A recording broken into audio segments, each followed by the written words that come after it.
हम लोग भगवत गीता के 11वें अध्याय के तीसरे श्लोक को देखेंगे, तीसरे और चौथे। कोई भक्त मेरे पीछे माइक पे बोलिए। उम्मीद है कि माइक में करंट नहीं आ रहा होगा। ये शब्द का प्रभाव होता है, देखिए। ठीक, मेरे पीछे बोलिए। एवमेतद् यथार्थत्वम्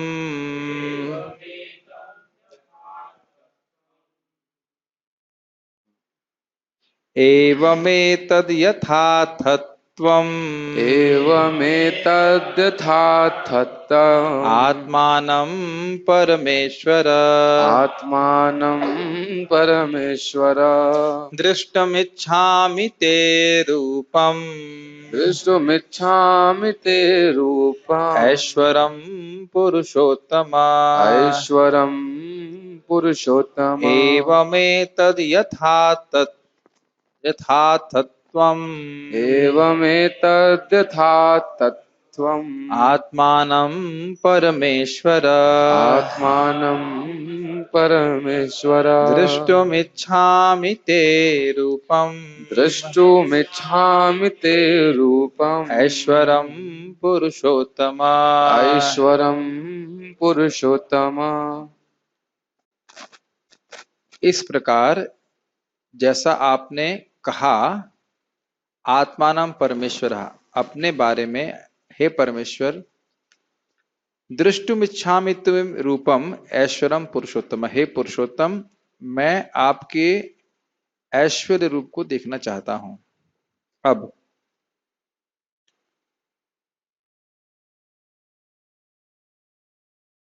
हे पुरुषोत्तम, हे परमेश्वर, यद्यपि आपको मैं अपने समक्ष आपके द्वारा वर्णित आपके वास्तविक रूप में देख रहा हूं, किंतु मैं यह देखने का इच्छुक हूं कि आप इस दृश्य जगत में किस प्रकार प्रविष्ट हुए हैं।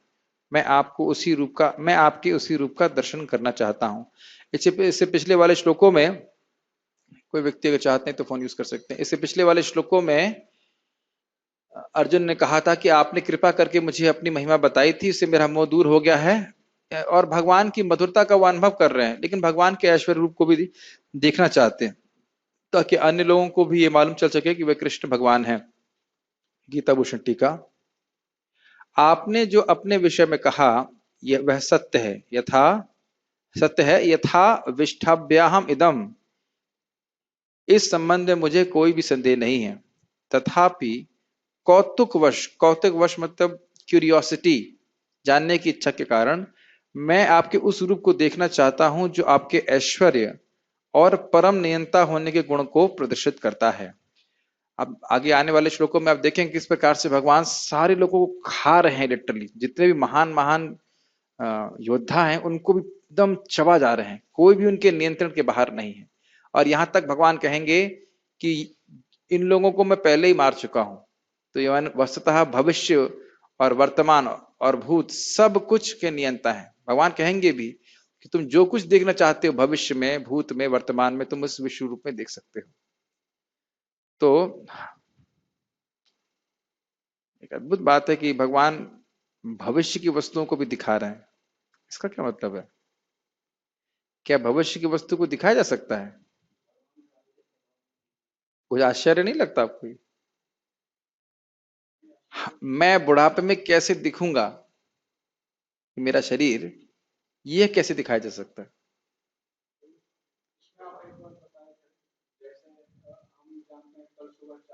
नहीं, वो बात अलग है, लेकिन कैसे दिखेंगे हम लोग, हम लोग मतलब हमारा शरीर वृद्धावस्था में, ये कैसे देखा जा सकता है? तो कोई व्यक्ति त्रिकालदर्शी है, इसका मतलब क्या है, विचार कीजिए आप। और न सिर्फ भगवान त्रिकालदर्शी हैं, अपितु त्रिकाल के नियंता हैं। कभी आपने उसे विचार किया है? वैसे छोटी सी विचारनी बात है कि आपका भविष्य फिक्स्ड है भौतिक रूप से। आप भक्ति की बात को बिल्कुल छोड़ दीजिए, कोई अच्छा एस्ट्रोलॉजर आपके भविष्य को प्रिडिक्ट कर सकता है कि नहीं कर सकता?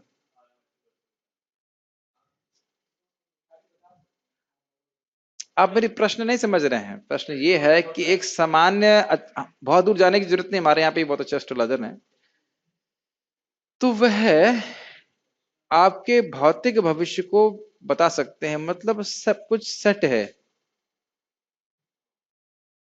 हम लोग जितना चिंता करते हैं ये होगा ये होगा ये होगा ये नहीं होगा, लेकिन वस्तुतः सब कुछ सेट है भौतिक रूप से। किसको कितना दुख भोगना है, कितना भौतिक उपलब्धि प्राप्त होनी, सब कुछ सेट है। केवल भक्ति को छोड़ के, तो भक्ति बढ़ाने की चिंता हम नहीं करते, हम प्राय नहीं करते। मतलब जितनी चिंता भौतिक वस्तुओं के लिए करते हैं जो पहले से फिक्स्ड है। खैर, लेकिन भगवान, मैं खाली बोल रहा हूं, भगवान भविष्य को भी देखते हैं, नियंत्रण करते हैं। सभी के भविष्य का नियंत्रक है, और हम अपने ही भविष्य के नियंत्रक नहीं है। खैर, उसको देखना चाहते हैं। हे परमेश्वर, हे पुरुषोत्तम, इस प्रकार संबोधन करने का अर्थ है कि आप निश्चित रूप से मेरी इस रूप को देखने की इच्छा को जानते हैं, और आप इस इच्छा को पूर्ण करें। ये समझ में आया? ठीक है। तो परमेश्वर का मतलब है परम नियंता, और इस कारण से वह अर्जुन के हृदय की इच्छा को जानते हैं। तो भक्त के हृदय की इच्छा को भगवान पूर्ण करते हैं, इसलिए उस प्रकार से संबोधन कर रहे हैं कि आप मेरी इच्छा को पूर्ण कीजिए। आगे, मैं आपके माधुर्य का स्वाभाविक रूप से आस्वादन और अनुभव कर रहा हूं। ये हमने पहले पढ़ा था, साख्यानंद में वह डूब रहे हैं, उनका मित्र हैं और उनसे बहुत प्रेममय संबंध है, इसलिए वो उसको भगवान के माधुर्य का अनुभव पहले ही कर रहे हैं। तो उसका अनुभव क्यों कर रहे हैं? क्योंकि भगवान उस प्रकार से प्रकट कर रहे हैं अपने संबंध को, अपनी माधुरता को।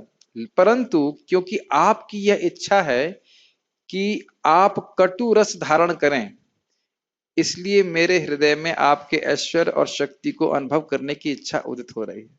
बहुत सिंपल लाइन है, लेकिन बड़े गंभीर अर्थ है। यहां समझना चाहिए कि अर्जुन के हृदय में ऐश्वर्य को देखने की इच्छा कौन उद्दीप्त कर रहा है? भगवान कर रहे हैं। और जो व्यक्ति माधुर्य का अनुभव करता है, उसके लिए ऐश्वर्य रस कैसा है? कटु है। जैसे माता यशोदा को, जब माता यशोदा ने कृष्ण के मुंह में वो देखे, सारे ब्रह्मांड देखी, तो सोचिए मेरे लड़के को वो भूत पकड़ लिया है, उनको बिल्कुल पसंद नहीं आता। समझ रहे हैं? तो अर्जुन भी भगवान कृष्ण को भगवान के रूप में नहीं देखना चाहते हैं, वो मित्र के रूप में ही चाहते हैं। लेकिन कह रहे हैं, यहाँ पे मतलब कहने का चक्र बलदेव विद्याभूषण जी समझा रहे हैं कि भगवान की इच्छा है कि ऐश्वर्य प्रदर्शित हो, जो कि भक्ति की दृष्टि से, एक जो बात कह रहे हैं माधुर्य की दृष्टि से थोड़ा कटु है, क्योंकि भगवान से प्रेम समय शिथिल हो जाता है ऐश्वर्य देखकर। अरे तो भगवान है, तो बहुत बड़े हैं, जैसे कि अर्जुन भी घबरा जाएंगे ना उनके विश्वरूप को देख करके। लेकिन अगर आपकी इच्छा इस प्रकार की है तो आप उसे दिखाइए। तो ये दिखने लगना चाहिए कि भगवान इस पूरे भगवत गीता में अर्जुन से प्रश्न करवा रहे हैं। अर्जुन प्रश्न नहीं कर रहे हैं, अर्जुन से प्रश्न करवाया जा रहा है। ये बात समझते हैं? अर्जुन मुंह में नहीं है, अर्जुन को मुंह में डाला गया है भगवान की प्रबल इच्छा से। भगवान के पार्षद में कभी मोहित नहीं हो सकते हैं। आपको जानना चाहिए कि विराट युद्ध में कोई मोह नहीं हुआ था, सबसे युद्ध किए थे। जिन जिन लोगों को देख के मोह हो रहा है, दुर्योधन, द्रोणाचार्य और भीष्म पितामह, उन सबसे युद्ध किए थे कि नहीं किए थे? कौन? अर्जुन। किस रूप में? विरहनला के रूप में। यस आप ताली। हाँ, मतलब एक नपुंसक के रूप में वो युद्ध किए, तब कोई मोह नहीं हुआ था। तो इसलिए ऐसा मोह होना का मतलब है भगवत इच्छा से हुआ था। तात्पर्य, भगवान ने यह कहा कि उन्होंने अपने साक्षात स्वरूप में ब्रह्मांड के भीतर प्रवेश किया है, फलतः यह दृश्य जगत संभव हो सका है और चल रहा है। जैसे यहाँ पे आप देख रहे हैं एसी और कुछ चीज चल रही है, किस लिए? क्योंकि उसमें अदृश्य रूप से करंट प्रवाहित हो रहा है। ठीक, सभी बिजली की वस्तुएं चल रही हैं क्योंकि उसमें करंट प्रवाहित हो रहा है। तो बंद कर दीजिए, बहुत आवाज कर रहा है, बेहतर होगा। ठीक है, भगवान के चाहते हैं कि हम लोग तप तप में ही रहें। गुड, खिड़की खोल दीजिए। ठीक है, तो यहाँ पे ये बात क्लियर हो रही है, ठीक है ना? भगवान सब जगह अपनी शक्ति प्रभाव से सबसे आपूरित हैं। जहां तक अर्जुन का संबंध है, वह कृष्ण के कथनों से प्रोत्साहित हैं। कौन से कथन थे? कि वह भगवान हैं, किंतु भविष्य में उन लोगों को विश्वास दिलाने के लिए जो कृष्ण को सामान्य पुरुष सोच सकते हैं, अर्जुन चाहता है कि वे भगवान को उनके विराट रूप में देखे, जिससे वे ब्रह्मांड के भीतर से काम करते हैं। एक बहुत इंटरेस्टिंग बात बता रहे थे महाराज जी, और ये बड़ा इंटरेस्टिंग है। इस जगत में प्राय बाहर से कंट्रोल नहीं किया जाता। कार में अंदर बैठ के कंट्रोल करते हैं, हवाई जहाज में अंदर बैठ के कंट्रोल करते हैं, सबमरीन में अंदर बैठ के कंट्रोल करते हैं। इसी तरह भगवान हृदय में बैठ के सबको कंट्रोल कर रहे हैं। बहुत अच्छा वो उदाहरण बताया गया था। बाहर से कुछ नहीं कंट्रोल कर पाते, उसी प्रकार से करना। यद्यपि वे इससे पृथक है, मतलब ब्रह्मांड जो है वो भौतिक है और भगवान का रूप सच्चिदानंदमय है। अर्जुन द्वारा भगवान के लिए पुरुषोत्तम संबोधन भी महत्वपूर्ण है। क्योंकि वे भगवान हैं, इसलिए वे स्वयं अर्जुन के भीतर उपस्थित हैं, अतः वे अर्जुन की इच्छा को जानते हैं। ये एक बड़ी गंभीर बात है। क्यों गंभीर बात है? एक डिवोटी बता रहे थे कि एक बार उनके हृदय में बहुत इच्छा आई कि मुझे स्मार्टफोन चाहिए। किसी वक्त का स्मार्टफोन देख लिया और बार बार इच्छा आ रही, स्मार्टफोन चाहिए, स्मार्टफोन चाहिए, स्मार्टफोन चाहिए। नहीं, यहाँ का कोई डिवोटी नहीं है, हर चीज हम यहाँ की बात नहीं करते। वीआईएचई में डिवोटी के बारे में बता रहे थे, और वस्तुतः एक व्यक्ति आया और उसने उनको गिफ्ट दे दिया वो स्मार्टफोन, जैसा वो चाहते थे एग्जैक्टली वही वही मॉडल, वही सब कुछ। तो भक्त बाद में पश्चाताप कर रहे थे, काश मैं कृष्ण मांग रहा होता तो कृष्ण आ जाते, लेकिन जितने आग्रह से मैं कृष्ण को नहीं मांगता हूं और स्मार्टफोन मांगता। चौपाटी के भक्त लेक्चर दे रहे तो उन्होंने वो कह रहे मैं एक माला जप कर रहा था, मैं गज्जक के बारे में सोच रहा था। नॉर्थ इंडिया में गज्जक बनते हैं मूंगफली वाले। हाँ। जैसे ही माला कंप्लीट हो, एक भक्त आए 10 किलो गज्जक दे दी, कह रहा प्रभु जी वृंदावन से आ रहा हूँ, ये लीजिए। इस प्रकार से हम देख सकते हैं कि भगवान अपने भक्तों की इच्छा को पूर्ण करते हैं। तो जैसे गज्जक की इच्छा पूर्ण करी, स्मार्टफोन की इच्छा पूर्ण करी, ऐसे भगवान यहाँ पे अर्जुन की इस इच्छा को जानते हैं कि स्वयं उनका कोई इसको देखने की इच्छा नहीं है, लेकिन मेन इसलिए ताकि भगवान की भगवत्ता स्थापित हो, इसलिए अर्जुन इच्छा कर रहे हैं, तो वह इसको पूर्ण करेंगे। वह समझते हैं कि अर्जुन को उनके विराट रूप का दर्शन करने की कोई लालसा नहीं है, क्योंकि वह उनको साक्षात देखकर पूर्णतः संतुष्ट है, भगवान के माधुर्य का अनुभव करते हैं, उसमें पूरी संतुष्ट हैं। किंतु भगवान यह भी जानते हैं कि अर्जुन अन्यों को विश्वास दिलाने के लिए ही विराट रूप का दर्शन करना चाहता है। ये देखिए बहुत गंभीर बात है। प्रभुपाद जी के तात्पर्य को आप पढ़ेंगे तो प्राय इस बात को आप अनुभव करेंगे कि प्रभुपाद जी प्रचार पे बहुत जोर देते हैं, और ये एक शुद्ध भक्त का गुण है कि भगवान कृष्ण को इस जगत में भगवान के रूप में वो प्रसिद्ध कराना चाहते हैं, और यही उनकी प्रीति है भगवान से। श्रील प्रभुपाद जी कहते हैं भजताम प्रीति पूर्वकम का अर्थात पूरे विश्व में वह कृष्ण को भगवान के रूप में प्रचारित करना चाहते हैं।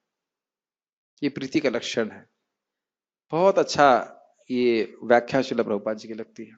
और जो इस प्रकार से सोच रहा है, मान लो कर भी ना पाए तो भी वह उत्तम भक्त है। आप पढ़ेंगे नेक्टर इंस्ट्रक्शन में, बहुत सुंदर बात।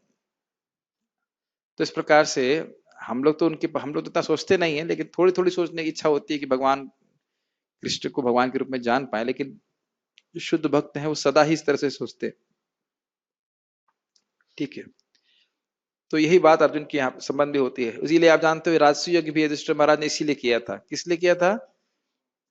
ताकि सब लोग समझ जाएं कि अग्नि पूजा किसकी होती है। शिव जी की उपस्थिति में भी, ब्रह्मा जी की उपस्थिति में भी जिसकी अग्नि पूजा हुई, मतलब वही सर्वश्रेष्ठ व्यक्ति है।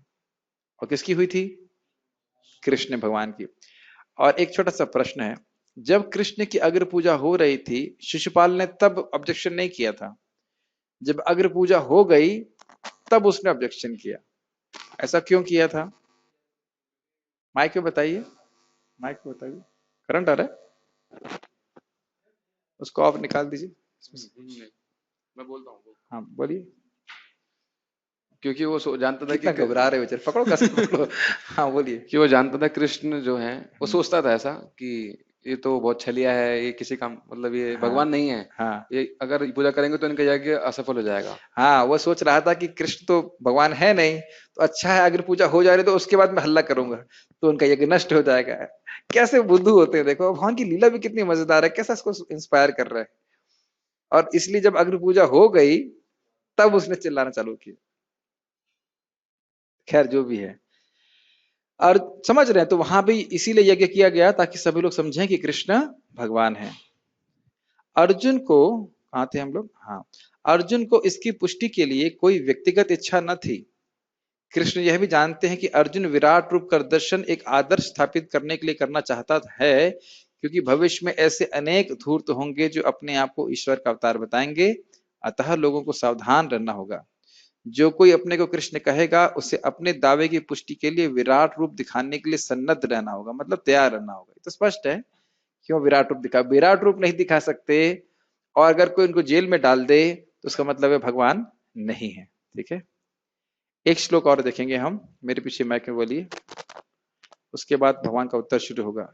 मन्यसे यदि तत्शक्यम मन्यसे यदि तच्छक्यं मया दृष्टम इति प्रभो मया दृष्टम् इति प्रभु योगेश्वरो ततो मे त्वं योगेश्वर ततो मे त्वं दर्शयात्मानम् अव्ययम्। दर्शयात्मानमव्ययम्। मन्यसे यदि तत्शक्यम, यदि आप मानते हैं कि तत्शक्यम, उसको, तत् मतलब उस रूप को देखने में, शक्यम मैं समर्थ हूं, मया दृष्टम इति प्रभु मैं देख पाऊंगा, देखने में सक्षम हूं अगर मैं, तो योगेश्वर ततो में त्वम, हे योगेश्वर दर्शयात मानम अद्वयम, उस रूप को, उस अव्यय रूप को मुझे आप दिखाइए। हे प्रभु, इस पे मैंने ज्यादा व्याख्या इसलिए नहीं करी है क्योंकि टीका पढ़ेगा, कितना सुंदर टीका है इस पे। योगेश्वर शब्द का अर्थ क्या है? हे प्रभु, हे योगेश्वर, यदि आप सोचते हैं कि मैं आपके विश्व रूप का देखने में समर्थ हो सकता हूं, तो कृपा करके मुझे अपना असीम विश्व रूप दिखलाइए। प्लीज अब टीका बड़ा ध्यानपूर्वक सुनिए, बहुत सुंदर टीका है। गीता भूषण टीका। अर्जुन भगवान के ऐश्वर्य दर्शन के लिए भगवत सम्मति प्राप्त कर रहे हैं। सम्मति समझते हैं? सम्मति मतलब हम लोग सहमत हैं, हाँ ठीक है, आप देखना चाहते हो, हाँ मैं भी दिखाना चाहता हूं, ऐसा। यदि आप सोचते हैं, यदि आप ऐसा सोचते हैं, यदि आप जानते हैं, या यदि आपकी इच्छा है कि मैं इस अव्यय रूप को देखने के योग्य हूं, हूं हूं मतलब हूं, और हूं मतलब हो जाऊं, हूं, नहीं समझ में आ रहा? ये हिंदी का उपयोग समझ में आ रहा है? हूं मतलब हूं, मैं हूं, और हूं मतलब हो जाऊं। तो हे प्रभु अर्थात सर्वस्वामिन, आप कृपया उस रूप को मुझे दिखाइए। समझिए इसका अर्थ क्या है। यदि आप सोचते हैं कि मैं देख सकता हूं तो दिखाइए, एक अर्थ यह हुआ। यदि आप जानते हैं कि मैं देख सकता हूं तो दिखाइए, और यदि आपकी इच्छा है, भाई देखने में समर्थ हो, इसका अर्थ यह नहीं है कि दृश्य उसके सामने प्रस्तुत भी किया जाए। यस? नहीं, आप डिमांड नहीं कर सकते। मान लो देखने की शक्ति हो भी, तो भी भगवान, ऐसा तो नहीं मैं नहीं दिखाऊंगा, वहां कहते नहीं दिखाऊंगा, पिक्चर समझ रखा है क्या, टिकट दिया है क्या, नहीं दिखाऊंगा। तो आपकी इच्छा हो तो आप इस प्रकार से दिखाइए। बहुत सुंदर अर्थ है। दूसरी बात, यदि आप ऐसा सोचें कि तुम देखने के योग्य नहीं हो, शक्ति नहीं है, लेकिन यदि आपकी इच्छा है तो मुझ में समर्थता आ जाएगी, और यही बात आगे भगवान बोलने वाले हैं। बहुत सूक्ष्म अर्थ है इसमें, ठीक है। इसलिए कह रहे हैं सर्व स्वामी, हे प्रभु आप सभी के स्वामी हैं, मेरे भी स्वामी हैं, आप उस रूप को दिखाइए। योगेश्वर कहने का यह अर्थ है कि यदि मैं योग्य हूं तो भी, सॉरी, योग्य नहीं होना चाहिए, यदि मैं योग्य नहीं हूं तो भी आप अपनी शक्ति से मुझको योग्यता प्रदान कर सकते हैं। योगेश्वर, योग शब्द का अर्थ है जो असंभव घटना है, असंभव बात है, उसको संभव करने की शक्ति, उसको योग कहते हैं। और योगेश्वर मतलब इस शक्ति के ईश्वर। तो इसलिए योगेश्वर कह रहे हैं क्योंकि अर्जुन सोच रहे हैं कि यदि मैं शक्य नहीं हूं, शक्य नहीं मतलब मेरे पास शक्ति नहीं है देखने में, तो भी भगवान क्योंकि योगेश्वर हैं, इसलिए अपनी योग शक्ति से मुझे इस विश्व रूप को देखने के योग्य बना सकते हैं।